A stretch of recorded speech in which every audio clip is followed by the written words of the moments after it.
change is a threat multiplier that will have consequences and increase risks for societies in nearly all parts of the globe.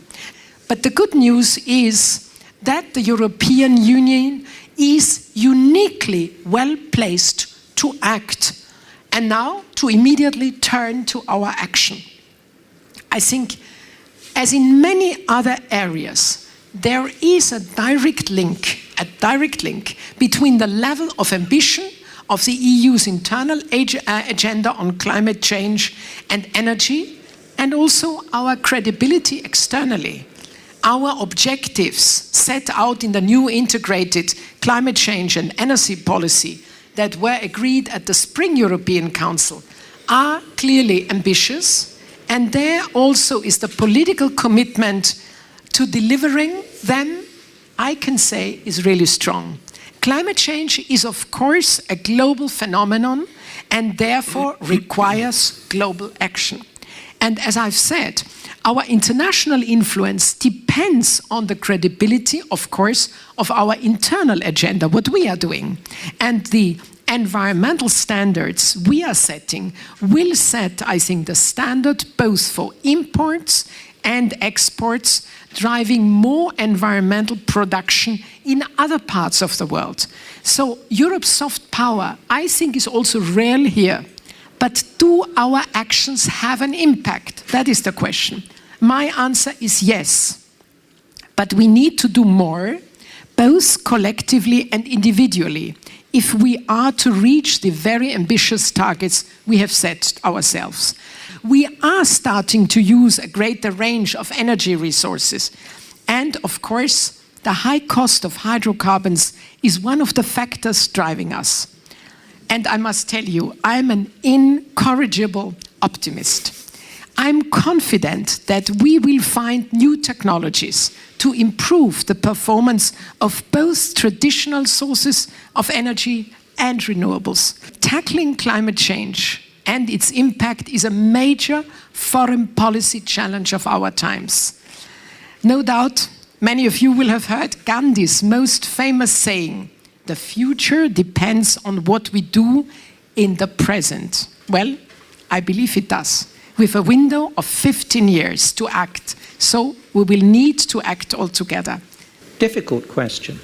And you can see it in the preparations for the G8. And I think the work in the EU, I've just come from a place where we've discussed this, is at what level do we really have to stabilize the planet? Is it 550 parts per million? Is it 450? Or as Jim Hansen was saying a couple of weeks ago, and where I've just come from, it has to be 350. Now that is extremely important. If you're going to do scenarios, that's where you want to focus on. And that's important because it really focuses on the question of when do we have to get this turning point in place? Is it 2015, where we maximum? Is it 2020? Is it 2030? But what is interesting is the sort of technological options that will come in and how quickly they will come in. I think it's laudable that the Commission have set the 2020-2020. I don't know how many 20s. I think it was a brilliant communications attempt to have lots of 20s by 2020. But I think the practical question is whether we can build up the renewable industry as quickly. As somebody who dabbles in this, it is quite difficult, an immense challenge. The opportunities are there, but I suspect the vision is too limited. But I'm not sure whether the public really understands what both the scientists are implying, the politicians are leading on. And I say that because this is going to be a very testing few years with some real financial issues, with oil at 140. And it isn't clear that oil and climate change, or resolving energy security, particularly oil security, and climate change always go in the same direction. For example, it's a strong argument if you want to go for more security, you put more effort into oil sands in Canada, heavy carbon pollutants. You put money into the development, if you're in China, probably even accelerating coal developments if you can, and getting into other areas such as liquids from coal and liquids from gas, which are also not particularly efficient. These have benefits. I was very attentive to the title of this panel, and for me the key word is the lifestyle. And I know what the institutions are able to do or are not able to do, and what we can do at the personal level. And I think we are all aware of that, what's going on. Maybe we are not all sharing the same opinions about the consequences, possible consequences of the global warming.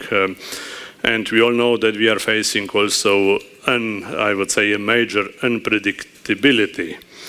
I'm pleased that the European Commission and the Council and the Parliament are, I would say, really speaking terms in many respects, and that the European Union is, at the moment, is even the leading player.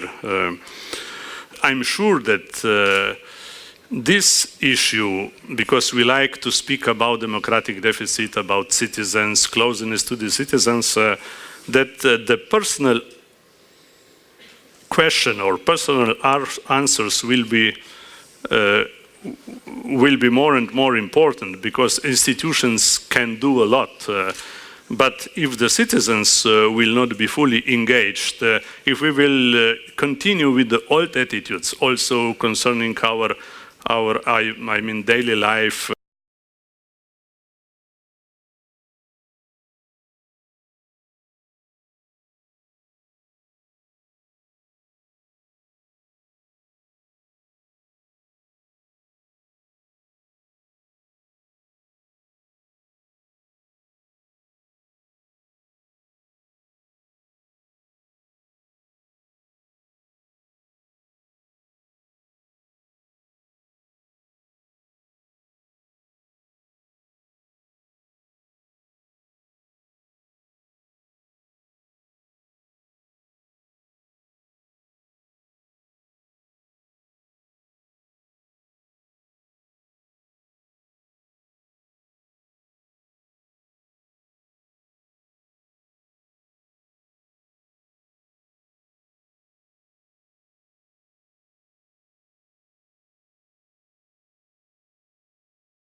you.